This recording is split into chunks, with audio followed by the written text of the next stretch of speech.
Hey guys, what is up? Welcome back to the channel. We have another updated golf ball review for you today. We are testing the 2024 version of the Mizuno RB566, a longtime favorite on the channel. Let's dive right in.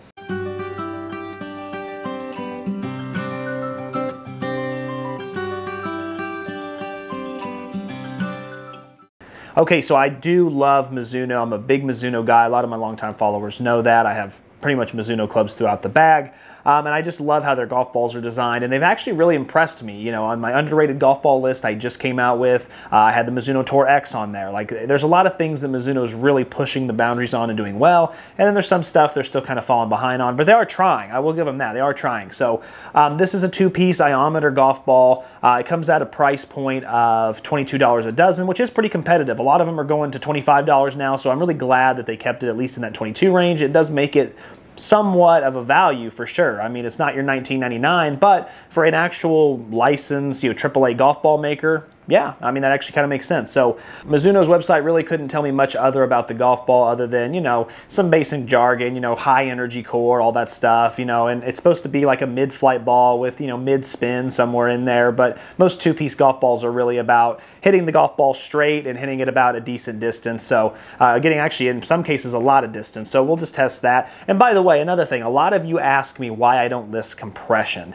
I get that question a lot. Like, how come you didn't mention the compression? What's the compression? Well, what you guys got to understand is that a lot of the time it's not listed, and if it's not listed, I don't have a way to test for it. But I did think it was funny when I was scrolling through the frequently asked questions section on Mizuno. Someone asked Mizuno themselves that question, and whoever was answering for the website, as you can see, says, I don't know. We don't get that information. Well, I got news for you. If the employees at Mizuno don't know, I don't know either. But anyway, I just thought that was funny. So let's go ahead and talk about the design of the golf ball here. Looking at the front logo, I mean, I am partial. I love the Mizuno logo. I always have, but it's so clean. I love the blue. It's different. The little number there above looks really good. I love the dark blue with that Mizuno has too. It just really shows up well. There's high contrast. This, as you notice, has a very weird, interesting dimple pattern. Now, this is something called micro dimples. Mizuno's been doing this for a couple years. I think it looks really cool. Now, whether or not it actually helps the ball get up in the air more, it probably does. I mean, based on the science, it makes sense, but I don't know if there's actually any real truth to it. There's not really a way to test for that. We just have to see what the launch angle is. But as far as when it gets up in balloons, what it does, I have no way of knowing. But it looks cool. I'll give it that. If you come around here on the side, this was much needed. Although I'm not a super huge fan of this alignment tool, at least it is bigger and thicker than it has been in the past. I was not a big fan of the one in the past. I did not like how it was asymmetrical. You had like, it was usually the RB was in really big lettering and then 566 was in little, and it made lining up your ball almost impossible. It was so difficult. So this is actually a really good upgrade for 2024. It looks good. It's a really well-designed golf ball for a two-piece. It doesn't try to do anything extravagant like Vice, and have a drip or anything. But as far as just a basic, clean look, wow, this really screams modern. So great job there. Let's go ahead and get out to the chipping and putting green. Let's see how it does around there. Yeah, I don't expect this golf ball to do a lot. Let's see what we got here. Just as I expected, very soft, very squishy, not a lot of spin there.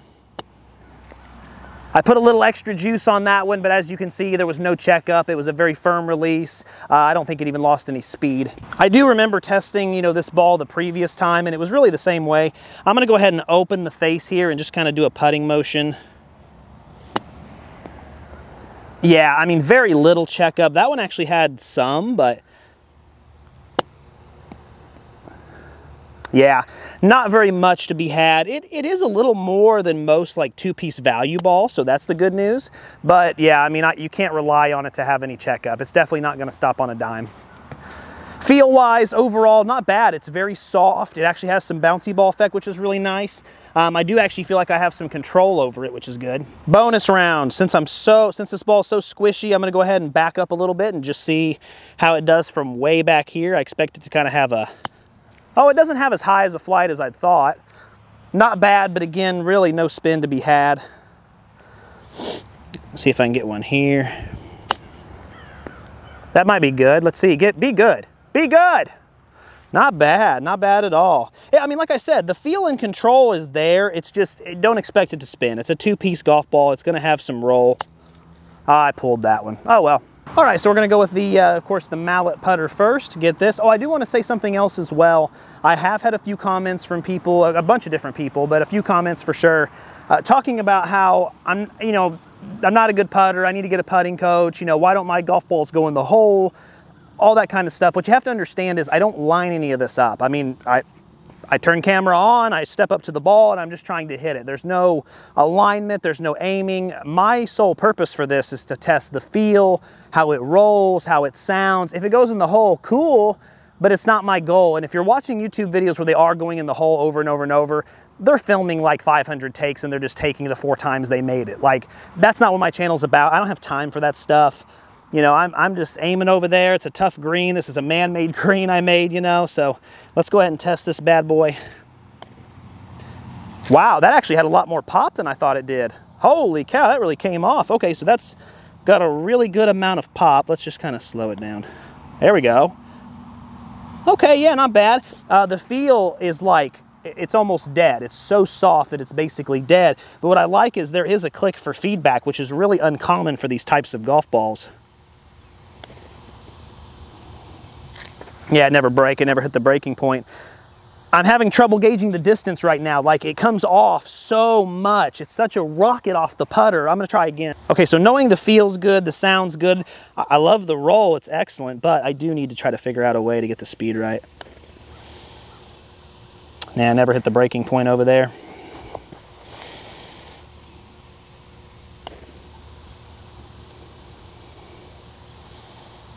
Well, that's hilarious. That rock actually saved me.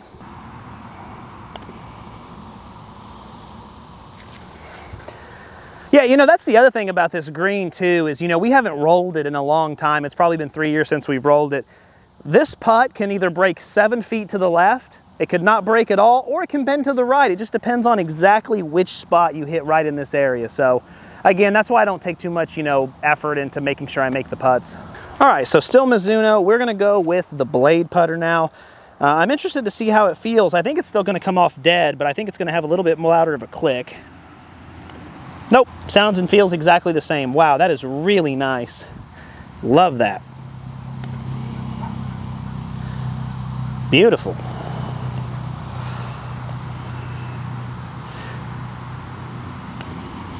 A little too much on that one, but still a good putt. Hard to be upset with that. The ball has such a beautiful roll, and it does not take much. For a lot of beginner and intermediate players who are still learning the advanced techniques of putting, and me included, this ball is ideal because you don't have to come back very far. There's some golf balls you really have to come back and try to waylay. Not the case here, just a simple this, and your golf ball's rolling 10 feet, which is really nice. All right, so in conclusion with the Mizuno ball, I was a little bit surprised actually, in a good way. As far as the wedge goes, it kind of did everything I expected it is. There's not a lot of spin. It feels pretty bouncy ball-ish. It's gonna have a long, firm release afterward. It's gonna take some getting used to if you're used to a ball that has some stopping power, but it's really good. It's really consistent. It's great for intermediate players and guys who are still learning the game. I still blade and I still chunk chip shots. It happens. This golf ball is gonna forgive you a lot more than some of these other tour line golf balls would. Now, as far as the feel off the putter, that's where I really got surprised because it had a small click, it had some feedback, but I was really impressed with the roll. A lot of the time when you get a softer two-piece golf ball, it has what is called the chug effect, or what I call the chug effect. I kind of coined the term, but basically it's so squishy that when you putt with it, it initially comes off really fast and then kind of chugs and has to even out the roll. That's the chug effect. There was none of that here. It was actually really good. 9 out of 10, 9.5 out of 10, somewhere in there. I liked it. So overall, I thought it was a really impressive golf ball, and I didn't expect a lot from a two-piece, but around the green, it actually impressed me. All right, so feel with the golf ball. It doesn't have as much spring as I would like. These two-piece lower compression golf balls, I usually enjoy them because they have a bouncy ball effect to them. You hit the club in the center and it just boing, shoots off. It feels like a rocket. Not a lot of that here. It doesn't come off bad. It's not like a yucky feeling. It's okay, but it doesn't have that just smile on my face that a lot of these other golf balls we've been testing lately have. So we'll see how the numbers are, but it's average. It's just really an okay feeling. There's a lot of room for improvement there, but let's go ahead and touch on the numbers. Let's start, of course, always with the 50-yard pitch. This is 5,891, which, is not good. I won't sugarcoat it. That's not a lot of spin. It's a two-piece low spinning golf ball.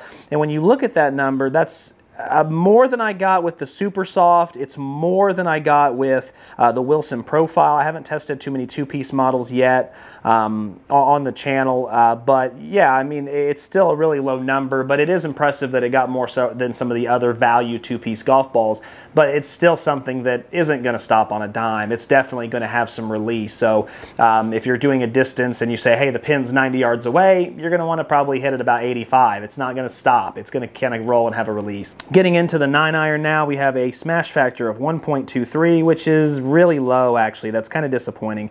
123.3 on your distance, 123.6 on your total.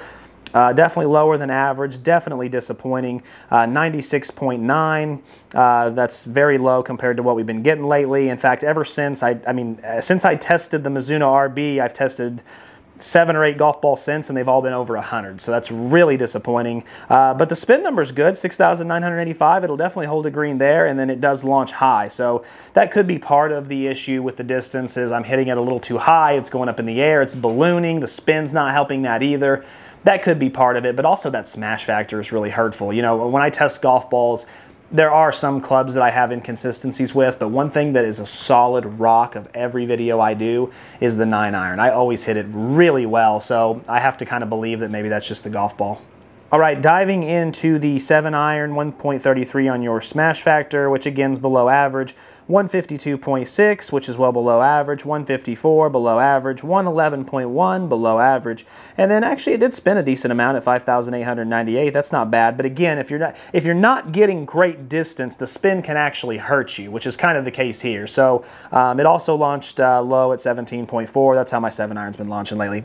Yeah, so again, I think it's cool that the spin has actually been pretty decent, but if you're not getting the distance to back it up, it actually hurts you, because I don't want to an average distance and then lose because of the spin and then be below average. I'd rather have, you know, oh hey, I gained 5 yards and I also gained some spin. That's how a lot of the other golf balls we've been testing lately are. So losing yards here and having high spin doesn't do a lot for me, unfortunately. And again, it comes back to that feel. It doesn't feel like it's really springing off the golf club. Now, I will say the ball's consistent as far as forgiveness goes, as far as consistency. It is really good in those regards, but there are other golf balls we've tested that have that feature as well, but also you gain distance. So, you know, it's cool. It's cool that it's that way. Maybe it is for the slower swing crowd. Maybe it is possible I'm just over compressing it from the get-go. That's not usually the case, but it is possible. Getting into the 5 hybrid now, 1.39. That's slightly above average. Okay, so we're getting somewhere now. 174.6. I lost distance. 176.3. I lost distance.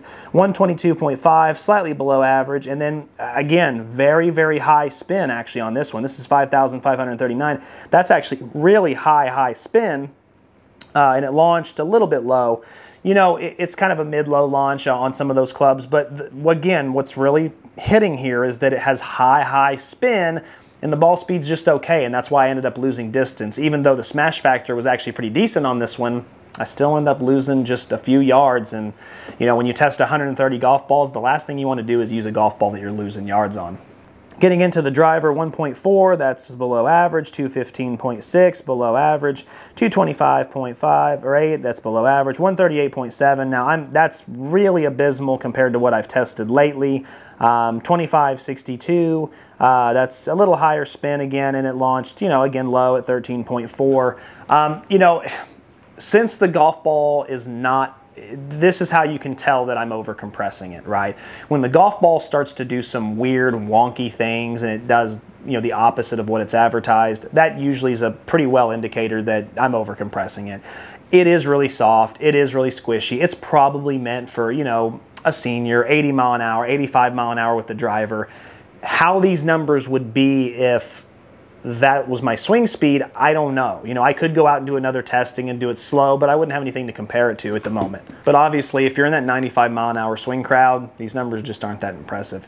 Hey guys, so when it comes to the durability on this one, unfortunately I don't have a video to show you. This does add to be another member of the Lost Golf Ball Club. I was like on 12 or 13 shot of driver, went through the net, couldn't find it. I actually, you know, I didn't mention this in the review at all, but I tested this golf ball like a month and a half ago, but I was just really hoping I would find it. That way I could get the golf ball and show you how it was, but I don't have a video.